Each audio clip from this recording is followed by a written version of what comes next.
जी नाज़रीन, एक दफ़ा फिर आपको खुशामदीद कहते हैं। वाइब टीवी की स्पेशल अफ्तार नशरियात हैं, निमत अफ्तार, और हम यहाँ आज बात कर रहे हैं हुकूकुल इबाद पे। यानी वो कौन से हुकूक हैं जो आपको अदा करने चाहिए। वालिदैन के हुकूक, भाई बहनों के हुकूक, बीवी के हुकूक, बच्चों के हुकूक, उसके बाद फिर आपके रिश्तेदारों के हुकूक आते हैं, उसके बाद पड़ोसियों के हुकूक आते हैं, जहाँ आप काम करते हैं, जिस ऑफिस में जो कर रहे होते हैं वहाँ के हुकूक आते हैं।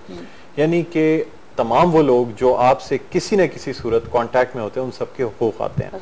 अब देखना ये होता है कि इंसान कौन से हुकूक किस तरह लोगों को अदा कर रहा है। बहुत से लोग होते हैं जो अपने घर में बहुत अच्छे होते हैं, अपने घर वालों के सारे हुकूक पूरे कर रहे होते हैं, लेकिन जहाँ बात आती है बाहर वालों की, ऑफिस वालों की, ऑफिस कुलीग्स की या दूसरे लोगों की, वहाँ पे वो हुकूक या वो हक अदा नहीं कर पाते। इसी तरह कुछ लोग होते हैं जो अपने बीवी बच्चों के साथ बहुत अच्छे होते हैं, अपने वालिदैन के हुकूक अदा नहीं कर पाते। बहुत मुश्किल होता है, जिसे कहना चाहिए बहुत बारीक रास्ता है जिसपे आपको सबको खुश रखना हो, यानी आपको सबके हुकूक अदा करने हो।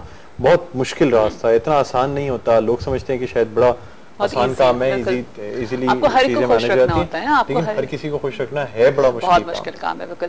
अच्छा, कॉल है, पहले कॉल ले लेते हैं जी। अस्सलाम वालेकुम। सलाम जी, आज़र सईद बात कर रहा हूँ कराची से। आपका प्रोग्राम बहुत अच्छा है माशाल्लाह, बड़े अच्छे नात खान साहब मौजूद हैं और अल्लामा साहब हैं। जी जी, आप क्या मैं कोई फरमाइश कर सकता हूँ? बिल्कुल जी, बिल्कुल फरमाइश कर सकते हैं, फरमाइए। जी जी, अलाउद्दीन साहब, आप अगर हो सके तो याद नबी से दिल को बहलाया करेंगे हम ये, या फिर काबे की रौनक, काबे का मंजर, अल्लाह अकबर, ये सुना दीजिए, बड़ी नवाजिश। जी इंशाल्लाह कोशिश करते हैं। जी बिल्कुल जी, बिल्कुल, बड़ी मेहरबानी, थैंक यू, शुक्रिया कॉल करने का। ओके जी, अल्लाह हाफिज़। जी जी, तो बात हो रही थी कि हुकूकुल इबाद को निभाना जो है वो बहुत मुश्किल काम है, लेकिन जो लोग इसको निभा देते हैं वो फिर वो लोग अलग ही पता लग रहे होते हैं। वो कहते हैं ना, फिर उन लोगों का पूरी जगह पे चर्चा होता है कि लाइक हम हमेशा ही बात बोलते हैं कि नहीं बहुत अच्छी नेचर का इंसान है या बहुत अच्छी नेचर है इस बंदे की, हमेशा ही बात हो रही होती है। मैंने एक ही चीज़ देखी, आपका जो मैंने आपके घर वालों में या उसमें जो मैंने वो देखा, तो आपकी सास भी आपसे बड़ी खुश, बच्चे भी खुश, मुझे बड़ा अच्छा लगता है कि चले यहाँ टीवी पे काम करने के बावजूद भी आप अपने, यानी क्योंकि मैंने हमेशा आपके मुंह से उनके लिए अम्मी और अब्बू का लफ्ज़ बिल्कुल बिल्कुल, और वो लोग मेरे लिए बिल्कुल ऐसे ही हैं जैसे मैंने कभी नहीं ये सोच सकती कि वो मेरे सास ससुर हैं। लाइक मुझे कहना भी बुरा लग रहा होता है कि वो सास ससुर हैं, क्योंकि वही वाली बात है कि कहते हैं ना कि ताली दोनों हाथों से मेरे ख्याल से बजती है। तो उन लोगों ने ये बहुत प्यार दिया मुझे। क्या एक कॉल भी है, लेकिन उससे पहले सवाल कर देता हूँ। मैं ये पूछना चाहूंगा कि क्या अच्छे लोगों को अच्छे ही लोग मिलते हैं, या फर्ज करें अगर जिया की शादी किसी ऐसे घर में हुई होती है जहाँ काफी से ज्यादा खतरनाक किस्म की सास होती है, ससुर होते हैं, तो क्या जिया का रवैया यही होता या वो लोग अच्छे हैं? तो उसके ये आपसे सवाल करूंगा, लेकिन उससे पहले शायद कॉल ले लेते हैं। अस्सलाम वालेकुम। हेलो जी, वालेकुम अस्सलाम व रहमतुल्लाह। डॉक्टर बुलंद इकबाल साहब, क्या हाल है? खैरियत? क्या हाल है? आप सुनाएं गुलाम साहब, क्या हाल है? खैरियत से हैं? फर्स्ट क्लास हैं अल्हम्दुलिल्लाह। खैर से बात कर रहे हैं, आपकी आवाज पहचान गया हूं मैं। बिल्कुल, आपका प्रोग्राम देख रहा हूँ, आपकी मोहब्बत है, आप इतने शौक से देखते हैं। तौफीक दे, हिम्मत दे प्रोग्राम करने की। रमजान मुबारक का महीना है। Thank you. बिजली भी हमारे पास चली गई सर, ये रिपीट में कब चलेगा? ये अफ्तार ट्रांसमिशन रिपीट में नहीं है, सहरी में अलग ट्रांसमिशन है, अफ्तार ट्रांसमिशन अलग है। तो इस प्रोग्राम का आपको हाँ यूट्यूब पे जरूर मिल जाएगा, एक दो दिन के बाद यूट्यूब पे आ जाएगा, कंप्यूटर पे। आज ही के रात ही मिल जाएगा। सर आप कर रहे थे, तो मैं आपको बताऊं तो बड़े और छोटे का इज्जत करना तमाम बेहतर है। बिल्कुल, और क्योंकि ये एक इबादत है, और किसी को माफ करना बिल्कुल ये भी एक बहादुरी है, समझिए। मैं मौलवी साहब से एक सवाल करूं? जी जी बिल्कुल, आपके लिए बैठे हैं, आप सवाल कर सकते हैं। जी जी, मैं मौलवी साहब, ये आलम दीन है, खुदा के फजल से खुदा ने इनको इल्म भी दिया है, ये जरूर कुछ न कुछ नाज़रीन को बताएंगे। सर ये अस्सलाम वालेकुम मौलवी साहब। वालेकुम अस्सलाम व रहमतुल्लाहि व बरकातुहू। खुदा आपको खुश रखे, सलामत रखे, सेहत बड़ी बड़ी जिंदगी दे। सर ये जो एक रोजायत है, रोजा रखता है सारा दिन, अपने रोजे के साथ साथ अपने बच्चों के लिए रोटी के लिए वो मजदूरी करता है, अपने बच्चों के लिए पेट पालने के लिए सारा दिन इस पसीने में। एक रोजायत वो है, मैंने देखा है, सर्वे किया है, तो रोजे रख कर सारा दिन मस्जिद में बैठे हैं, बस आराम करते हैं, अजान आती है, नमाज पढ़ते हैं और बाद में वो आराम वहाँ करते हैं। ये जायज है या नहीं जायज है? मस्जिद है, खुदा का घर है। जी ठीक है गुलाम साहब, इस पे बात करते हैं हम, आप इसका जवाब सुनिएगा। जी जी, बड़ा वैलिड क्वेश्चन है, इसमें कोई शक नहीं। और जहाँ तक उस शख्स के रोजे के बारे में इन्होंने बताया कि जो रोज़ा रखता है, मेहनत करता है, मजदूरी करता है, अपने बच्चों के लिए जायज़ व हलाल रिज़्क़ कमाता है, तो वो तो अगर रोज़ेदार न भी है तो सरकार दो आलम नूर मुजस्सम सल्लल्लाहु अलैहि वसल्लम ने इरशाद फरमाया अल कासिबु हबीबुल्लाह, कि जायज़ रोज़ी कमाने वाला अल्लाह का दोस्त है, हबीब है अल्लाह का, अल्लाह को पसंद है वो शख्स। और फिर अगर रोज़े से है और रोज़े में रहते हुए वो मेहनत मजदूरी करता है, अपने बच्चों के लिए जायज़ रोज़ी कमाता है, तो इसका अजर 700 गुनाह से ज़ायद अल्लाह तबारक व तआला उसको अता फरमाता है माह रमज़ान मुबारक में। और यकीनन वो रोज़े की जो असल फ़र्जियत है उससे अपने फ़राइज़ मनसबी पर आँच नहीं आने देता और उसको बाअसन खूबी पूरा करता है। अब जहाँ तक उस शख्स के रोज़े का ताल्लुक़ है जो मस्जिद में सो रहा है, तो हज़रत ये बात आप गोशगुजार करें, और मैं नाज़रीन किराम को भी ये बताना चाहता हूँ कि सरकार दो आलम नूर मुजस्सम सल्लल्लाहु ताला अलैहि वसल्लम ने इरशाद फरमाया कि रोज़ा जो है ईमान और एहतिसाब के साथ रखो। बिल्कुल। और जिसने रोज़ा ईमान और एहतिसाब के साथ रखा तो अल्लाह तबारक व तआला उसके तमाम पिछले गुनाह जो है वो माफ़ फरमाता है। एक रिवायत में ये आता है कि सरकार दो आलम नूर मुजस्सम सल्लल्लाहु अलैहि वसल्लम ने इरशाद फरमाया कि रोज़ेदार का सोना भी इबादत है। बिल्कुल। तो शरई तौर पे तो सोना मना नहीं है रोजे में। रोजे में सोना उस वक्त मना होगा जब फराइज छूट रहे हो, वाजिबात छूट रहे हो, हुकूकुल इबाद छूट रहे हो, बच्चे रोजी रिस्क के लिए बैठे हुए और इंसान कहे मेरा रोजा है मैं नहीं जाऊंगा, बिल्कुल, और बच्चे मोहताजी की तरफ जा रहे हो, घराना जो है वो गुर्बत की तरफ जा रहा हो। ऐसे अशखास जो रोजा रखते हैं और फिर दूसरों पर एहसान जताते हैं, सीधे मुंह बात नहीं करते और वो कहते हैं जी मेरा रोजा है, और वो मुंह खोलते हैं तो आग बरस रही होती है। तो ऐसा रोजा जो है वो यकीनन ना उनके फायदे के लिए होता है और ना दूसरों को उससे फायदा पहुंचता है। और अल्लाह तबारक व तआला के हबीब ने इरशाद फरमाया जिसने रोजे में गुनाह न छोड़े, जिसने रोजे में गुनाहों से इज्तिनाब न किया, वो चीजें जो मना की अल्लाह तबारक व तआला ने रोजे में, अगर उससे वो न बचा तो अल्लाह तबारक व तआला को ऐसे शख्स की कोई फिक्र नहीं जो भूखा प्यासा है, तो उसका वो भूखा प्यासा रहना है। तो मस्जिद में सोना, एक मैं बुजुर्ग की आपको रिवायत सुनाता हूँ और जो हमारे कॉलर थे मोहतरम वो भी सुने, बड़ी खूबसूरत सी बात है कि एक अल्लाह के वली एक मस्जिद के दरवाजे पर आके खड़े हुए, तो वो अल्लाह के वली का मकाम ये था कि वो शैतान को जागती आंखों से देख सकते थे। अच्छा। तो मस्जिद के दरवाजे पे देखा शैतान खड़ा है, अंदर जाने की कोशिश कर रहा है लेकिन जा नहीं पा रहा। तो वो बुजुर्ग जब आके मस्जिद के दरवाजे पे खड़े हुए तो उन्होंने पूछा कि भाई तू यहाँ क्यों खड़ा है?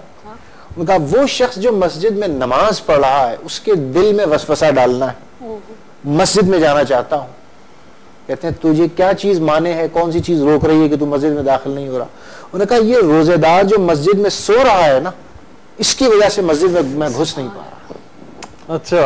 तो रोजेदार अगर सो भी रहा हो, नमाज पढ़ के अगर मस्जिद में इत्तिकाफ की नियत से सो जाए कोई हर्ज नहीं है, शैतान दाखिल नहीं हो सकता। इतना रोजेदार की फजीलत है। तो मस्जिद में सोना अगर एहतिकाफ की नियत से है तो कोई हर्ज नहीं है। बगैर एहतिकाफ की नियत के अगर किसी ने मस्जिद में पैर फैलाए, खाना पीना किया, सोना किया, तो वो गुनाह है। और कब्र में अंधेरा लाने के मुतरादिफ है कि मस्जिद में दुनियावी मामलात जायज नहीं जब तक एहतिकाफ की नियत न कर लें।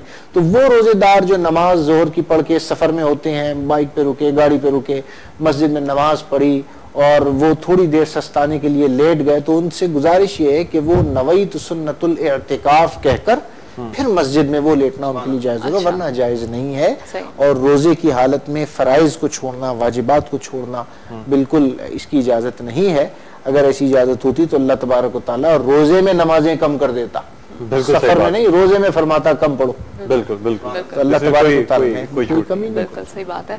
यानी कि ये सब चीजें जो फर्ज है वो करना जरूरी है। और जो अभी हम ब्रेक से पहले आपसे बात कर रहे थे, सुन्नत मौक़िदा पे हम बात कर रहे थे आपसे, तो मैं जरा थोड़ा सा जानना चाहूंगी कि सुन्नत मौक़िदा क्या चीज है और फिर फर्ज क्या चीज है, थोड़ा सा इसके बारे में। जी बड़ा अच्छा सवाल है आपका। दर हकीकत आम तौर पे ये इस्लामिक लीगल सिस्टम को अगर आप देखें, इस्लाम का जो तसव्वुर कानून है और हुजूर पुरनूर सैयदुल आलमीन मोहम्मद रसूलुल्लाह सल्लल्लाहु अलैहि वसल्लम की हैसियत शारिह की भी है और शारिअ की भी है।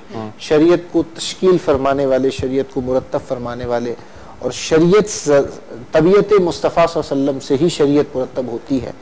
तो जो हमें अहकामात मिलते हैं, आमतौर पे लोगों के जहन में होता है कि एक चीज़ या तो जायज़ है या नाजायज़ है, हलाल है या फिर हराम है, या आमतौर पे लोग कहते हैं ये चीज़ करना सही है या मना है।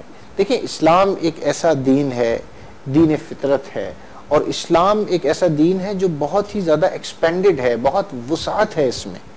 और इसका तसव्वुर कानून भी आप देखें कि आम तौर पर दुनिया के आप जितने भी लीगल सिस्टम उठा के देख लें, कोई एक चीज़ परमिसिबल होगी या वो इम्परमिसिबल होगी, जायज़ होगी या नाजायज़ होगी। एक काम करना रिकमेंडेड होगा या स्ट्रांगली अनरिकमेंडेड होगा। लेकिन दीन इस्लाम की जब आप बात करते हैं तो फ़र्ज सबसे पहले आता है, और ये दो कैटेगरीज चलती हैं, एक पॉजिटिव की और एक नेगेटिव की। तो पॉजिटिव में सबसे जो आला मकाम वो फ़र्ज का होता है, वो चीज़ें जो कुरान से साबित हो जाएं, जिसका हुक्म कुरान दे या अल्लाह का रसूल जिनको कह दे कि ये फ़र्ज है, वो चीज़ें फ़राइज़ में शुमार होती हैं, उनकी हैसियत फ़राइज़ की होती है। उनका छोड़ना बग़ैर शरीयत की इजाज़त के, शरीयत ने जहाँ इजाज़त दी उस इजाज़त के बग़ैर अगर किसी ने छोड़ा तो वो गुनाह कबीरा है। जिस जैसे नमाज है, लेकिन नमाज के अल्लाह तबारक मुसाफिर को छूट दी है कि वो कम कर ले, ठीक है, अगर लेट के भी पढ़ने पर कुदरत नहीं है तो उसके लिए माफ है, और अगर बाद में ठीक हो जाए, कहते हैं कि आप नमाज जी इशारों से पढ़ जा सकते। वो शख्स जो कौमा में हो, अब वो हालत होश में ही नहीं है तो वो नमाज नहीं पढ़ सकता, और अगर वो दोबारा सेहतमंद हो गया तो दोहराएगा, वो नमाजें अपनी पूरी करेगा, उस वक्त उसके लिए माफ होगी। तो फराइज तो ये हैं जो कुरान की आयत से साबित हो जाएं, डिक्शन ऑफ कुरान से, या अल्लाह का रसूल वाज़े तौर पे जिनके बारे में फरमा दे कि फुरिज़ अलैकुम, ये तुम पर फर्ज कर दिया गया, वो चीज फर्ज हो जाती है। वो स्ट्रांगली वो समझे आपके वो ऑब्लिगेटरी है, वो फर्ज है। अब जब आप आते हैं दूसरी उसकी तरफ तो है वाजिब।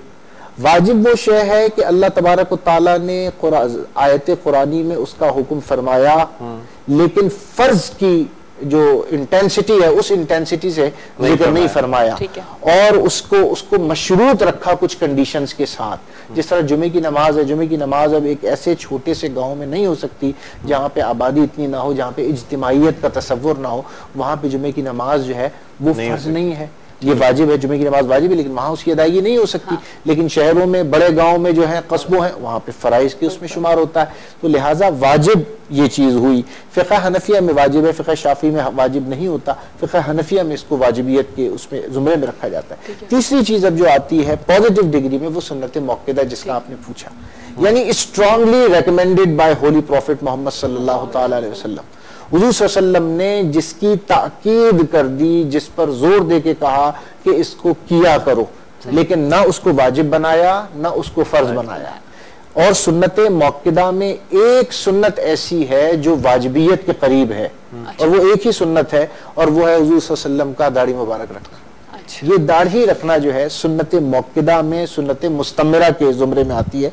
ऐसी सुन्नत जो हुज़ूर ने जिंदगी में एक लम्हे के लिए भी तर्क ना की हो, तो ये एक ही सुन्नत है जो सुन्नत मुस्तमर। बाकी सुन्नतें जिस तरह हम नमाज से पहले कुछ सुन्नतें पढ़ते हैं, सरकार दो आलम मुजस्सम इरशाद फरमाया सुन्नत मौक़िदा है, ये नवाफिल सुन्नत मौक़िदा है, उनको पढ़ा करो ताकीदन। सुन्नत मौक़िदा का बगैर किसी शरई हुज्जत के छोड़ना, तर्क गुनाह, इसका तर्क करना गुनाह का मूजिब है, और अल्लाह तबारक व तआला सजा देगा। अगर किसी ने शरई हुज्जत रखते हुए सुन्नत मौक़िदा छोड़ी तो फिर उस पर जो है वो गुनाह नहीं है, और अल्लाह तबारक व तआला उसके लिए आसानी पैदा फरमाए। लेकिन सुन्नत मौक़िदा स्ट्रांगली रेकमेंडेड को कहते हैं, जिसकी हुजूर ने खास तौर पे ताकीद फरमाई कि ये किया जाए। ठीक है, हमें ब्रेक पे जाना है। बिल्कुल जी, हम जा रहे हैं एक छोटी सी ब्रेक पे। ब्रेक के बाद आपको फिर से ज्वाइन करेंगे नेमत इफ्तार में, हमारे साथ ही रहिएगा।